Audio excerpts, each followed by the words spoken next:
قاری صاحب محترم، میرا ایک سوال ہے کہ جب تقدیریں اللہ نے لکھ دی ہیں، جب چیزیں فکس ہیں، تو ہمیں دعا کا حکم کیوں دیا؟ اور اگر دعا کا حکم دیا تو دعا سے کتنے فیصد گنجائش ہے کہ ہماری تقدیر میں چینجز آ سکتی ہیں؟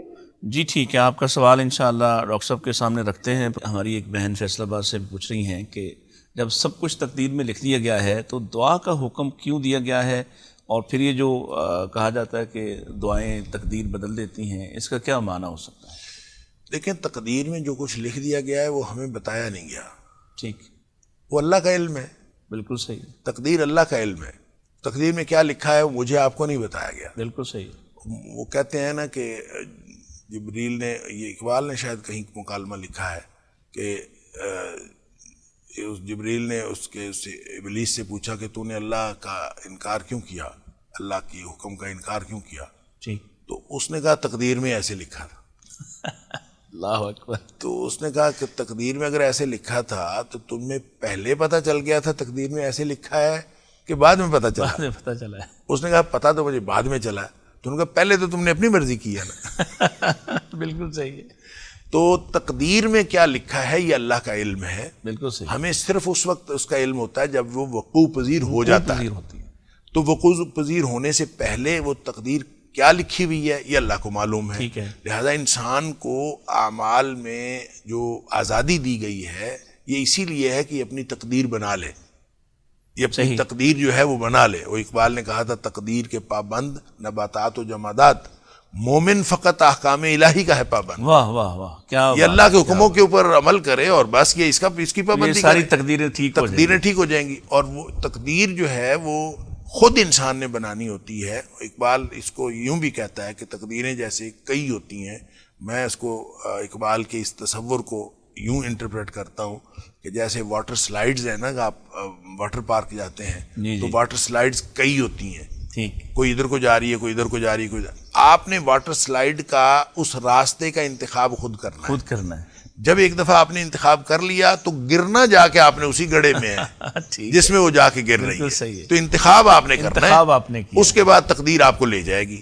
اچھا، انتخاب کی آزادی اللہ تعالیٰ نے انسان کو دی ہوئی ہے۔ اب انسان جو ہے وہ جب، ایک تو یہ بات ہے، دوسرا یہ ہے کہ انسان دعائیں جب کرتا ہے، پتہ ہی نہیں ہے انسان کو کہ تقدیر میں کیا لکھا ہے، تو انسان جب دعائیں کرتا ہے تو دعا سے تقدیر بدل جاتی ہے۔ یہ باقاعدہ حدیث ہے نبی پاک صلی اللہ علیہ وسلم، لا يرد القضاء الا الدعاء، ٹھیک، تقدیر کو کوئی چیز نہیں بدلتی سوائے دعا کے۔ ٹھیک ہے۔ اچھا، بعض اعمال بھی ایسے ہیں کہ جن کے بارے میں نبی پاک صلی اللہ علیہ وسلم نے فرمایا، مثال کے طور پر آپ نے فرمایا من سرہ ان یبسط لہ فی رزقہ وینسى لہ فی اثرہ فلیصل رحمہ، جو شخص صلہ رحمی کرے اس کے رزق میں اضافہ ہو جاتا ہے، اس کی عمر میں اضافہ ہو جاتا ہے۔ حالانکہ رزق اور عمر لکھی ہوئی ہے، طے شدہ ہے، تو اس میں اضافہ ہو جاتا ہے۔ اس کا مطلب یہ ہے کہ بہت سارے اعمال ایسے ہیں جب انسان نیکیاں کرتا ہے تو انسان کی تقدیر جو ہے بدل جاتی ہے۔ اللہ تعالیٰ کو کون کہنے والا ہے کہ یہ لکھو یا نہ لکھو، اور وہاں کیا لکھا ہے ہمیں پتہ ہی نہیں ہے۔ اور اللہ ہو سکتا ہے وہ پھر اہل علم نے تقدیر مبرم اور تقدیر معلق کا فرق بھی کیا ہے کہ ایک تقدیر جو بالکل بدلتی نہیں ہے اور وہ بھی ہو سکتی ہے، اور دوسری معلق ہو سکتی ہے، تو جو ہر دم بدل وہ اعمال کے ساتھ اس کی تعلیق ہے کہ یہ کرے گا تو یہ ہوگا، یہ ہو جائے گا تو یہ ہو جائے گا وہ۔ اور اسی طرح اللہ تعالیٰ نے قرآن میں بھی فرمایا کہ جو اللہ تعالیٰ چاہتا ہے مٹا دیتا ہے، اور جو چاہتا ہے اللہ تعالیٰ اس کو باقی رکھتا ہے۔ تو اس کا مطلب یہ ہے کہ اللہ تعالیٰ لکھی ہوئی تقدیر کو بھی مٹا سکتا ہے، اور کوئی چیز مٹ جائے تو نئی چیز اس کی جگہ پہ لکھی جائے، تو یہ صرف اللہ کا علم ہے۔ اللہ کا علم ہمارے عمل کو محدود نہیں کرتا، یہ ذہن میں رکھنا چاہیے۔ بالکل صحیح، بالکل صحیح۔ اللہ کا علم ہمارے عمل کو محدود نہیں کرتا، وہ صرف اس لیے ہے کہ اللہ کا علم چونکہ وسیع ہے۔ میں اس کی آپ کو تشریح کر کے دیتا ہوں۔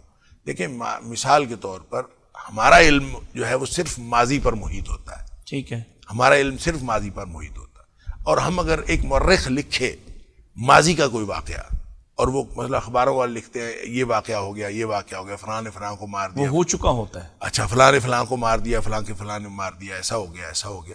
تو وہ جو خبر رپورٹ کر رہا ہے، وہ جو جس کے پاس علم ہے، تو وہ کوئی اس میں ذمہ دار تھوڑی ہوتا ہے اس کا، بالکل صحیح، اس کے عمل کے ساتھ کوئی تعلق تو نہیں ہوتا، وہ تو اس کا پاس علم ہے۔ تو اگر میں مثال دیتا ہوں، مثلا یہ ہے کہ اگر مورخ یہ لکھتا ہے جی، کہ کسی شخص نے کسی کو اپنے گھر میں بلایا اور بلا کے دھوکے سے قتل کر دیا، صحیح، ٹھیک ہے، ٹھیک، تو اس کے لکھے ہوئے کا اس کے ساتھ کوئی تعلق کوئی نہیں۔ تعلق نہیں، اللہ کا علم مستقبل پر بھی اتنا ہی بلکہ اس سے کہیں زیادہ ٹھیک ہے، وہ محیط ہے۔ تو اللہ تعالیٰ کی تقدیر میں اگر یہ لکھا ہوا ہو کہ فلاں آدمی اس کو دھوکے سے بلائے گا اور بلا کے قتل کر دے گا، تو اس کا مطلب یہ ہوگا کہ ذمہ داری اللہ پر چلی گئی۔ اللہ تو اپنے علم سر جانتا ہے۔ تاریخ کا ایک واقعہ ہے، مطلب ابو جعفر منصور نے ابو مسلم خراسانی کو دھوکے سے بلایا ٹھیک، اور بلا کے قتل کر دیا، کتابوں میں لکھا ہوا ہے۔ ٹھیک، تو اللہ کا علم مستقبل پر بھی اسی طرح محیط ہے، جیسے ماضی، بل اسی طرح نہیں بلکہ اس سے کہیں اس سے زیادہ۔ کہیں زیادہ۔ ہمارا علم تو کم ہے اور اللہ کا علم ہر چیز کو محیط کلی ہے۔ اور اگر اللہ کے علم میں یہ لکھا ہوا ہو اور پہلے سے لکھا ہوا ہو کہ ابو مسلم خراسانی کو ابو جعفر منصور دھوکے سے بلائے گا وہ تو جانتا ہے، اور اس کو قتل کر دے گا، تو یہ اس کے علم کے ساتھ، یہ اس کا علم ہے، اس کے عمل کے ساتھ تو کوئی تعلق نہیں بالکل ہے۔ صحیح۔ لہٰذا یہ سمجھنا کہ تقدیر جو ہے وہ میرے عمل کو محدود کرتی ہے، یہ درست نہیں ہے۔ عمل پہلے جب وقوع پذیر ہو جاتا ہے پھر پتہ چلتا ہے۔ اس لیے نبی پاک صلی اللہ علیہ وسلم فرمایا جب عمل ہو جائے، کوئی واقعہ ہو جائے، پھر اس کے بعد آپ کہیں قدر اللہ ما شاء فعل، بالکل جو اللہ نے تقدیر میں لکھا تھا وہ ہو گیا۔